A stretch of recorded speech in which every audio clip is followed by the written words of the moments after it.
Assalamualaikum teman-teman. Hai.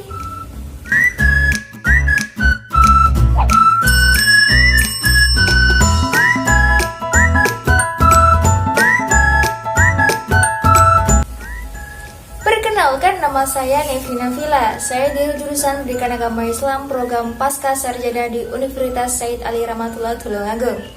Pada kesempatan kali ini, saya akan menjelaskan model pembelajaran dari CTL atau Contextual Teaching and Learning. Kira-kira model pembelajaran Contextual Teaching and Learning itu pembelajarannya seperti apa ya? Yuk kita simak bersama-sama. Adapun pengertian pembelajaran CTL menurut Sanjaya merupakan strategi pembelajaran yang menekankan kepada proses belajar peserta didik untuk menemukan materi yang akan dipelajari dan menghubungkannya dalam kehidupan realita.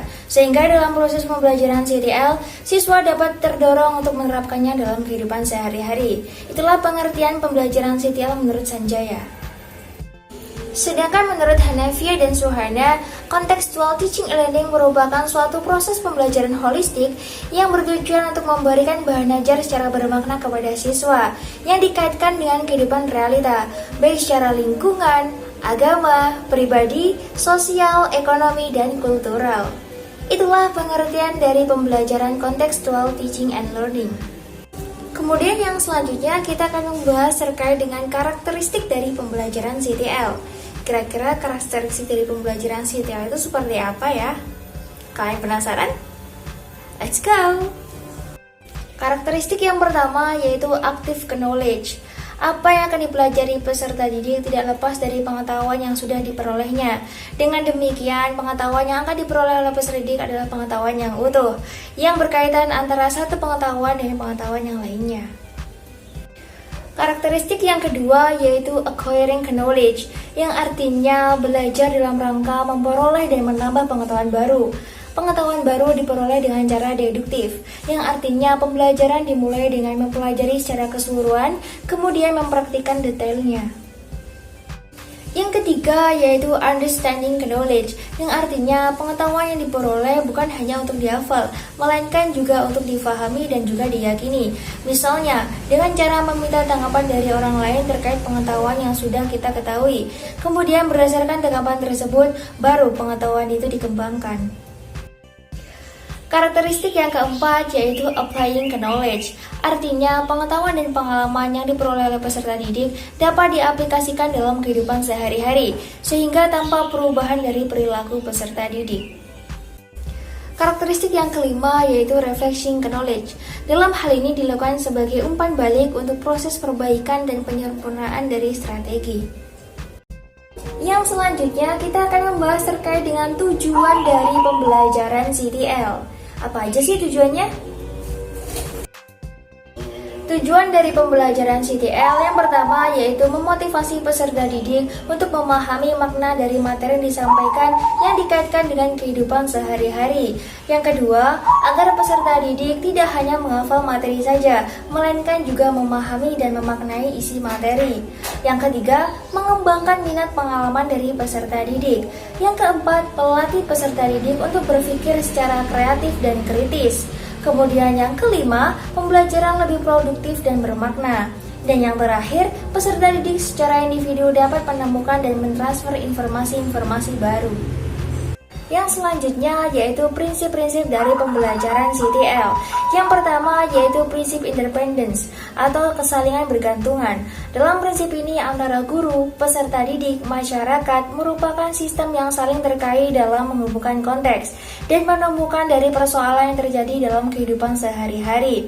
Kemudian secara bersama-sama dapat memecahkan persoalan, merancang suatu rencana, mengambil suatu keputusan, mencari alternatif pemecahan masalah, dan mengambil sebuah kesimpulan. Yang kedua yaitu prinsip differentiation atau diferensi. Prinsip ini menggambarkan bahwasanya CTL menghargai dan menjunjung tinggi keberagaman dan perbedaan. Mengingat peserta didik memiliki latar belakang yang berbeda dari segi akademis maupun dari segi sosial. Kemudian yang ketiga yaitu prinsip self-regulation. Prinsip pengaturan diri ini meminta seorang guru untuk mendorong peserta didik untuk mengeluarkan potensi yang ada dalam dirinya.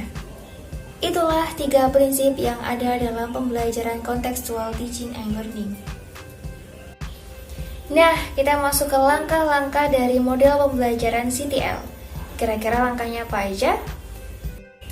Adapun langkah-langkah dari model pembelajaran CTL, yang pertama, kembangkan pemikiran bahwa anak akan belajar lebih bermakna dengan cara bekerja sendiri dan mengkonstruksi sendiri pengetahuan dan keterampilannya. Kemudian yang kedua, laksanakan sejauh mungkin inquiry untuk semua tema atau topik. Yang ketiga, kembangkan sifat ingin tahu peserta didik dengan bertanya. Yang keempat, ciptakan masyarakat belajar atau belajar dalam kelompok. Yang kelima, hadirkan model dalam setiap contoh pembelajaran. Kemudian yang keenam, lakukan refleksi di akhir pertemuan. Dan yang terakhir, lakukan penilaian sebenarnya dengan berbagai cara. Itulah beberapa langkah-langkah dari model pembelajaran contextual teaching and learning. Yang selanjutnya yaitu kelemahan dan kelebihan dari model pembelajaran contextual teaching and learning.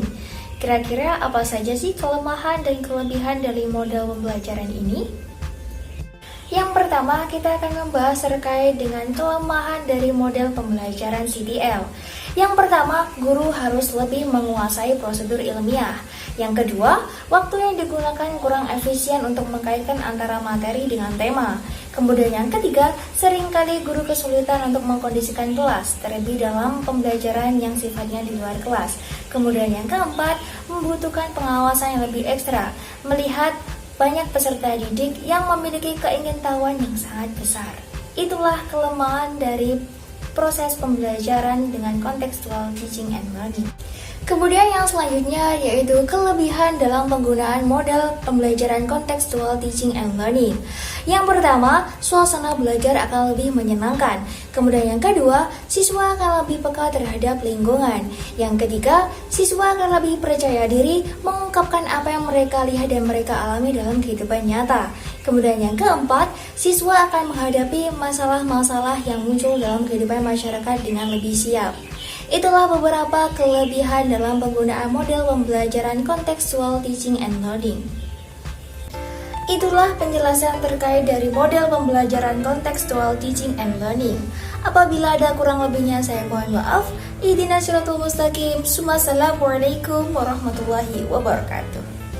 See you.